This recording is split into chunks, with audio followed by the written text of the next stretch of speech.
This first image shows a detail from a 12th century window at Canterbury Cathedral. The window is composed of coloured glass. The glass will not have been stained. Silver stain was introduced in the early 13th century, so it is not actually a stained glass window, even though it might be called one. The term stained glass is mainly associated with traditional leaded glass, often found in churches, in Edwardian door lights, in heraldry, and other such situations. Used as a description for architectural glass, it is really a misnomer. In general, glass is not stained, but when it is, it becomes advantageous, as the following examples will show. Here it is used very clearly on the face, hair, and wings, and the robes of an angel. This is very typical of the Norfolk school. Very little colour, lots of staining and painting with enamels. In the cloister at Bristol Cathedral, we can see a number of ancient heads. There's a prophet-like figure on the left-hand side, and you will see that his crown has been painted with silver stain and enamel, and the face has also been painted with enamels and matted back with stippled, if you like. Then both the stain and the enamels are fired, although the stain is on the back of the glass, and that's fired first at a lower temperature than the enamel, which is normally on the front of the glass. On the right-hand side, you'll see these strange creatures. Again, these are medieval bestiaries, if you like, and they have been decorated with both enamel and silver stain. The robe of John the Baptist has been stained. You will see variations across the glass, from yellow to orange to brown. And in the background, you'll see the curlicues of the vine, which are lemon stained, together with the grisaille, or the neutral enamel oxide, which is providing the background. Colour has been kept mainly to the border. Wells Cathedral is very important. Its Jesse window at the east end of the cathedral has been recently restored and well worth a visit, because it is a fine example of stained glass of the 14th century. As I implied in my introduction, not all glass is stained, and I will be returning to various examples of unstained glass later on. But here you'll see how it's been used in the background to this 15th century donor window. This is delicate stars and borders. The glass that's used in the robes of these kneeling figures is called pot metal glass, and the colour runs all the way through the glass.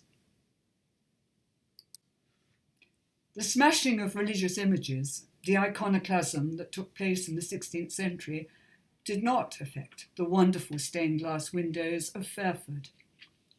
They were removed and protected. Here are two fine examples of late 15th century glass, made by Flemish glaziers.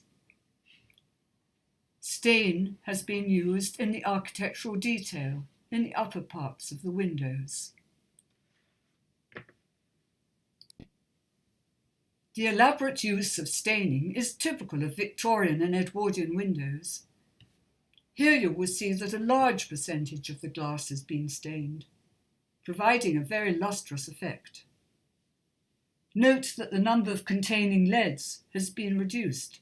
This is because larger areas of white glass have been stained and enamelled. Chagall has made use of staining, particularly in this window shown on the left-hand side. It's at the church at Tudley in Kent. In the Jerusalem windows, staining has been used, most probably with some acid etching techniques, and a variety of glasses.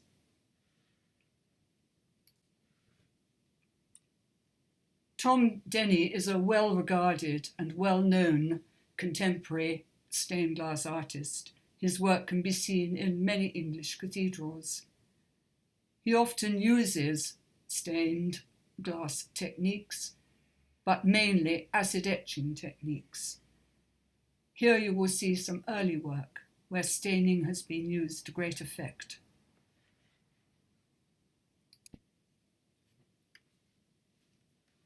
The stained floating forms across this screen have been very cleverly contrived. No leads are apparent, holding one yellow form to the next.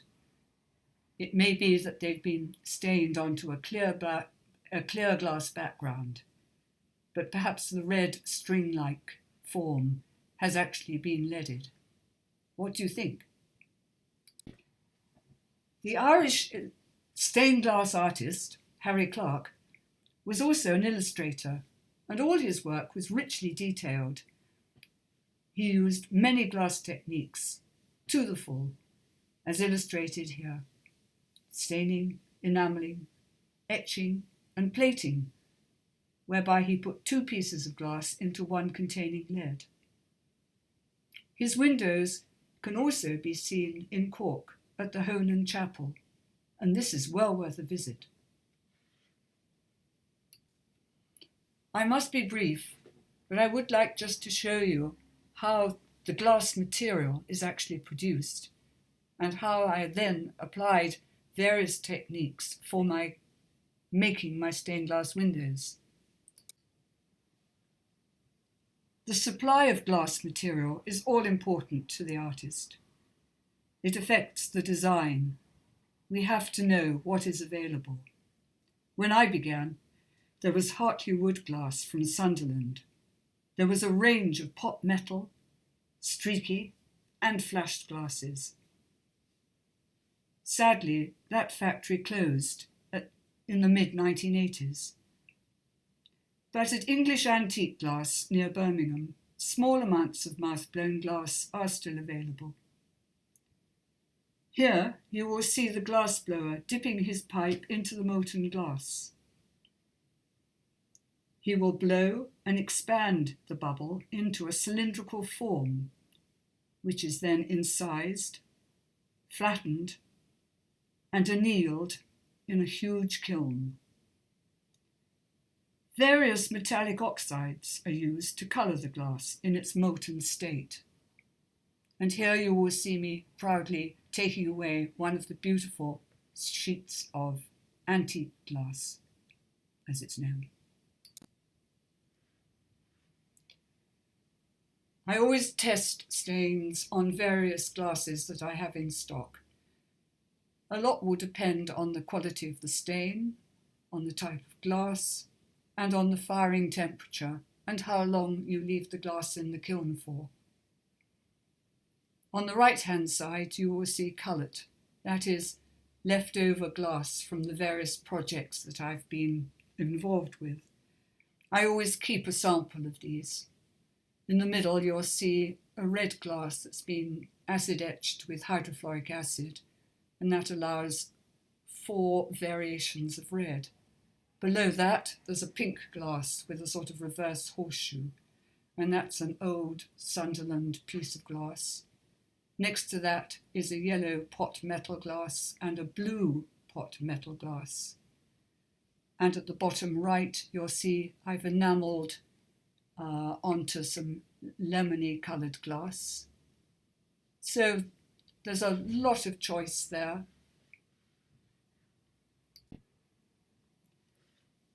This is the only time that I've used almost all stained glass in my design. You will see it set up against the light, where I can judge the quality of the light coming through the glass, how much enamel to put on top of the staining glass, and how the lead lines will work in the flow of the design. On the left-hand side, you'll see the actual if you like, cartoon from where I've taken my cut line.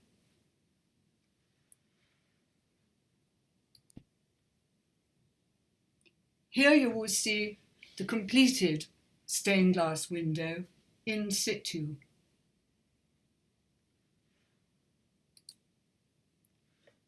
The lemon-coloured staining works particularly well against the opalescent backing sheet.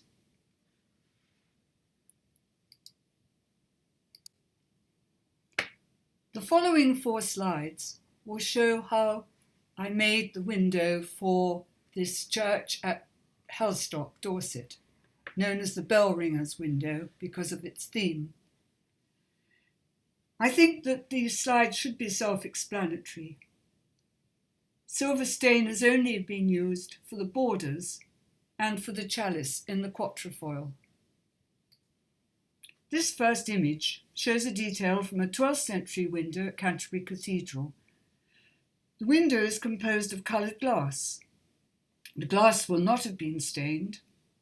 Silver stain was introduced in the early 13th century, so it is not actually a stained glass window, even though it might be called one. The term stained glass is mainly associated with traditional leaded glass, often found in churches, in Edwardian door lights, in heraldry, and other such situations. I have not needed to use stain in the 3 main window lights at Lottisham. I have linked these with a quatrefoil shape that is bordered by bands of untreated coloured pot metal glass. The dedication is to a family that farmed near Glastonbury, hence the significance of the tour.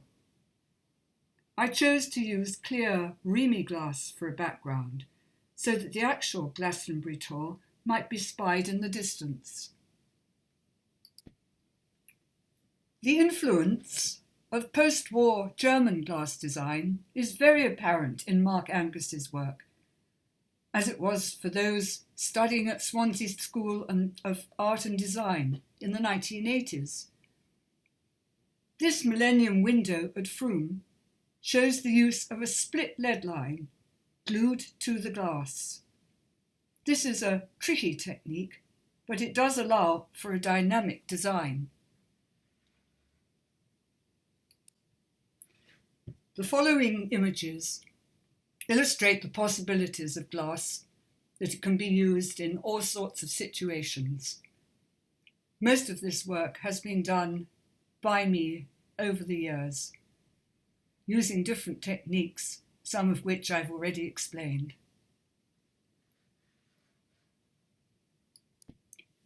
Glass known as styrated Danziger glass, bought from Germany, provide the interest in this lead line lead design. On the left-hand side, you will see the winter panel, one of 4 season panels that I made for a client.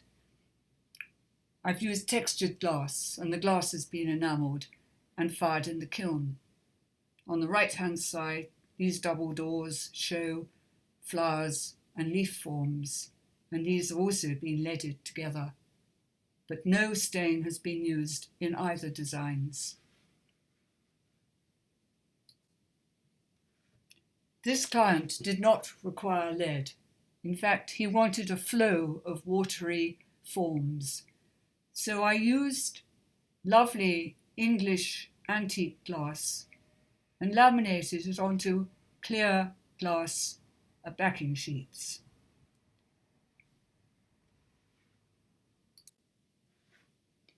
With this window representing an oasis for a Kuwaiti client, but in a London home, you will see that I have also used lamination as a technique. The glass has been glued onto clear glass bullet-proof backing sheets. No lead has been used.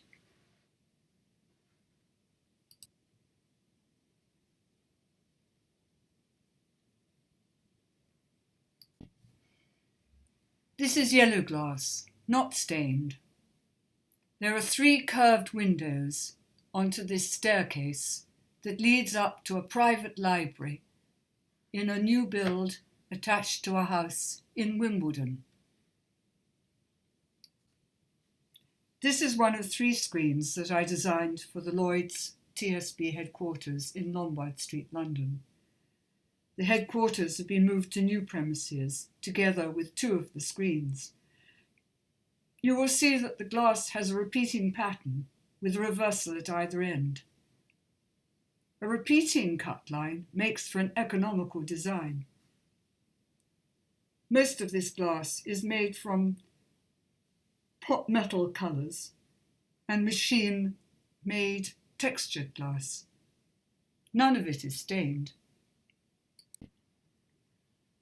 The glass is in a restored outbuilding at Windermere in Cumbria.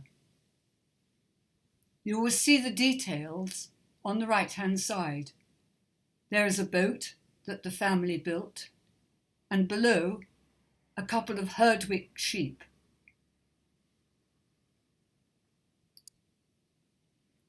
Another use of glass for a new build eco home. The clients wanted something very simple in the main window that overlooked a large landscape, and the colours just tint the landscape. You will see that I have illustrated their Christian names right at the top of the window, LE, and this has been done with enamel paint in the traditional way. When the glass is of a beautiful quality and used on a small scale, it is in itself enough. You will see here that I've used some of the English antique glass that I illustrated earlier, and some German glass. The feature is at the bottom left-hand corner, a spider's web, requested by the client. For the new spiritual centre at the Royal United Hospital in Bath, I needed to buy new glass. I went to Liverpool to see what was available, and I found some very nice Lambert's glass. You will see on the right-hand side, instead of yellow stain, there is a variation across the glass, from yellow to pink. Next to that, on the left of it, there is some English antique glass. Next to that, there is some Polish textured glass, some more German glass, and some French glass, the blue glass on the left-hand side. The glass that you saw in the previous photo showed how I'd set it up against an opalescent background. This is because the glass was not going to be seen in daylight, but rather backlit on a wall. On the left-hand side, you will see the placing of where the glass was to be set, and on the right-hand side, you will see it in the completed area at the hospital.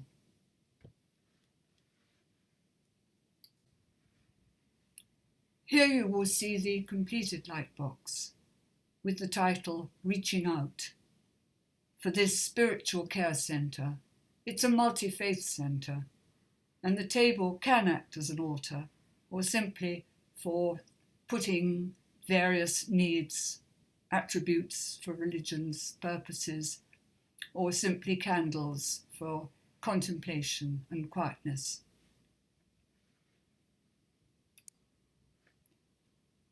From these seductive windows that I saw in a hotel in Seville, you will be able to detect coloured enamels that have been fired onto the glass for the robes.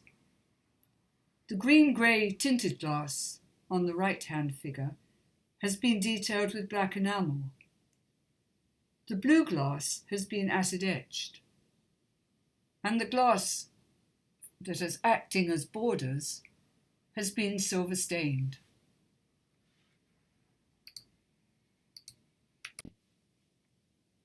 A mixture of techniques are apparent here. The yellow glass of the daisy heads are constant, so it's more than likely that this is made from crushed yellow enamel powders that have been fired in the kiln onto the glass. There's also the use of metal for the stalks and other fascinating techniques in this Art Nouveau Paris restaurant. By contrast, here is one of many windows that glaze the town hall in Londonderry. You will see here an image of two men building the walls. And round the edge, very rich stained glass decoration. It's well worth a visit there too, because there's a huge range of glass at Londonderry Town Hall. Here are some windows designed and made by the Scotsman William Wilson for the Caledonian Insurance Building in Edinburgh. They are very amusing, and they graphically show off the people with their trades to be insured.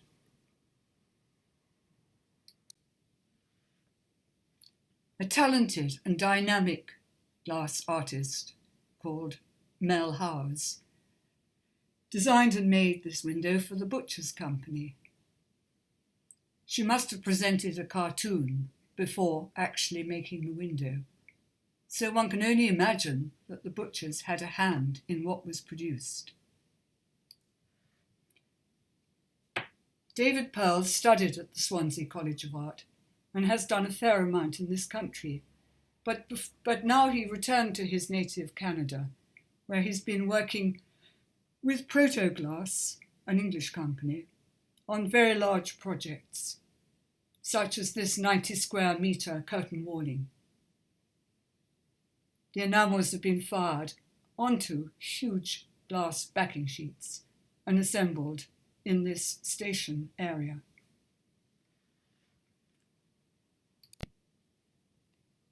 Designed by the painter Patrick Heron and fabricated by those technical masters, Derrick Studios in Germany, this huge work at Tate St. Ives is made in only 2 sections of laminated glass, the larger weighing 499 kilos.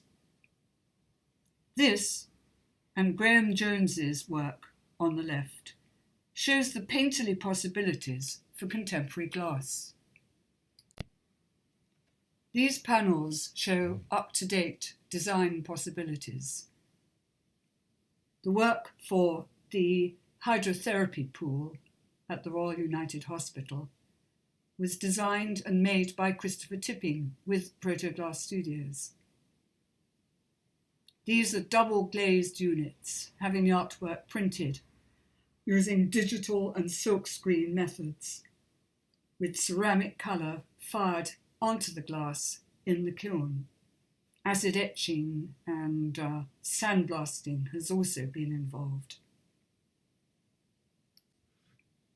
Here we see the completed project for the hydrotherapy pool. The cool interior provided by the obscuring sandblasted windows and the blue wave will provide the suitably soothing environment that is required by the hospital. Let's get back to architectural glass. Perhaps this is the term that should really be used, and not stained glass. Certainly there's been no staining here. These windows look incredibly contemporary, even though they were designed and made in 1922. The architect Auguste Perret was very influenced by the glass at La Sainte-Chapelle in Paris, and I'm going to finish with that particular image of Sainte-Chapelle because it is so influential, it is so beautiful, and it is really what architectural glass is in its entirety. And so, where are we? From the rich glazing of cathedrals and churches, intimate domestic interiors, public buildings, commercial spaces, hospital interiors, I believe that there are still further possibilities for architectural glass, both stained and unstained.